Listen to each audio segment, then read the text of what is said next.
जनों, जय श्री कृष्णा। हमारे YouTube चैनल में आपका बहुत बहुत स्वागत है। आप सब भक्तों को पुरुषोत्तम मास की हार्दिक शुभकामनाएं। भगवान श्री लक्ष्मी नारायण जी का भरपूर आशीर्वाद आप सबके जीवन पर बना रहे। आप सभी स्वस्थ रहें, व्यस्त रहें, मस्त रहें, निरंतर उन्नति को प्राप्त करते रहें। इस बार 19 वर्ष के बाद श्रावण मास अधिक मास में प्राप्त हुआ है, जो कि बड़ा ही पुण्यदायक महीना है। वैसे तो अधिक मास 3 साल बाद आता है। पुरुषोत्तम मास में वो सभी शक्तियाँ समाई हैं जो भगवान में समाई हैं। इसलिए पुरुषोत्तम मास में स्नान करने का, दान करने का बहुत अधिक पुण्य प्राप्त होता है। पुरुषोत्तम मास की कथा श्रवण करनी चाहिए। इसमें लहसुन, प्याज, मांस वगैरह का पूरी तरह त्याग करना चाहिए। अधिक मास में ज़्यादा से ज़्यादा नाम जप करें, दीपदान करें, 32 मालपुओं को दान करें। अगर आप 1 माला जाप करते हैं तो कोशिश करें 2 माला जाप करें। 2 माला जाप करते हैं तो 4 माला जाप करें। अब हम आपको अधिक मास के 14वें अध्याय की पुरुषोत्तम मास की कथा सुनाने जा रहे हैं। बोलो श्री लक्ष्मी नारायण भगवान की जय। पुरुषोत्तम भगवान की जय। श्री नारायण जी बोले, इस प्रकार चिंता करते हुए राजा के पास दिव्य रामचरित्र काव्य के रचयिता श्री वाल्मीकि ऋषि पधारे। राजा ऋषि को आया देख खड़ा हो गया और उनके सामने जाकर उनके चरणों में प्रणाम किया और आसन पर विराजमान कर पूजन किया। बाद में उनके चरणों को गोद में लेकर धीरे धीरे सहलाने लगा। चरणों को छोड़कर उस जल को प्रसन्नतापूर्वक अपने माथे पर छिड़कर उस तोते के कहे वचन याद कर मधुर वचन बोलने लगा। दिर्दवा बोले, हे भगवान, आज मैं कृतकृत्य हो गया हूँ, भाग्यवान हूँ जो आपके दर्शन हुए हैं। हे संसार को पवित्र करने वाले, मैं अपने भाग्य की कैसे प्रशंसा करूं। श्री नारायण जी बोले। इस प्रकार उन महात्मा से प्रार्थना करने पर चुप हो गया। श्री ऋषि वाल्मीकि जी ने कृपा पूर्वक राजा की ओर देखा।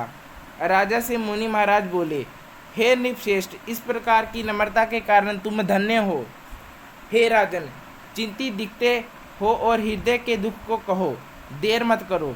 दिर्दवा बोला, अपने चरण प्रताप से मैं हर प्रकार से हर समय प्रसन्न हूँ, किंतु मेरे हृदय में एक बड़ा संशय आया है। वही तीर के समान चुभ रहा है, कृपा उसे दूर कीजिए। वन में किसी तोते के मुख से वचन सुनकर संशय पैदा हुआ है, जिसे मैं सुनाता हूँ। एक बार शिकार खेलने गौर वन में गया। वहाँ घूमते घूमते मैंने एक सरोवर देखा। वहाँ जाकर थके प्यासे मैंने जल पिया और कुछ समय के लिए मौन बैठ गया। राजा से ऋषि बोले, हे राज सिंह, तुम अपने पूर्व जन्म का चरित्र सुनो। हे राजेंद्र द्रव्य, देश में ताम्रपर्णी नदी के तटवर्ती सुदेव नाम से तुम एक ब्राह्मण थे। उस समय धार्मिक, सत्यवादी तथा जो भी प्राप्त हो जाए उससे ही प्रसन्न रहने वाले वेद के अध्ययन में श्रेष्ठ विष्णु भक्ति में लगे हुए थे। गृहस्थ धर्म में तुम्हारी पत्नी भी सुंदर, चतुर, गुणवती तुमको मिली थी। वे गौतम महात्मा की पुत्री गौतमी नाम से प्रसिद्ध थी। उस जन्म में इस प्रकार गृहस्थ का पालन करते बहुत समय बीत गया, किंतु तुम्हें संतान प्राप्त नहीं हुई। एक समय आप आसन पर बैठे थे, स्त्री तुम्हारी सेवा कर रही थी। तब तुमने दुखपूर्वक स्त्री से कहा, हे सुंदरी, पुत्र सुख से अधिक संसार में कोई सुख नहीं। तप, दान आदि से प्राप्त पुण्य फल को दूसरे जन्म में प्राप्त होता है, किंतु शुद्ध वंशोपतन संचित इस लोक एवं परलोक में भी सुखदायी होता है। अंततः मेरा जन्म ही निरर्थक गया। इससे तो मैं शीघ्र ही मर जाऊं। मुझे ये अपनी बड़ी आयु भी अच्छी नहीं लगती है। पति के वचन सुनकर बेचारी पत्नी उदास हो गई। धैर्य धारण कर समझाती हुई प्रेम पूर्वक बड़े मीठे वचन में बोली, हे प्राण प्रिय, आप श्रीखे भगवत भक्त को इस प्रकार मोहित नहीं होना चाहिए। आपने ये बड़ी छोटी बात कही है, आपको ऐसा नहीं कहना चाहिए। सत्य धर्म प्रायण आपने स्वर्ग जीत लिया है। आप ज्ञानी होते हुए भी पुत्र सुख को इतना तरस रहे हैं। राजा चित्रकेतु भी इस प्रकार पुत्र शोक से जब दुखी हुआ था, तब उन्हें श्री ग्रह तथा श्री नारद जी ने ज्ञान दिया था। और इसी भांति राजा अग्नि अपने कुपुत्र वेन के कारण दुखी होकर चुपचाप रात्रि में वन में निकल गए। इस प्रकार हे स्वामी, आपकी संतान भी आपको दुखदायी होगी। अपनी धर्म पत्नी के ये वचन सुनकर वे ताम्रपर्णी नदी के किनारे पहुंचा।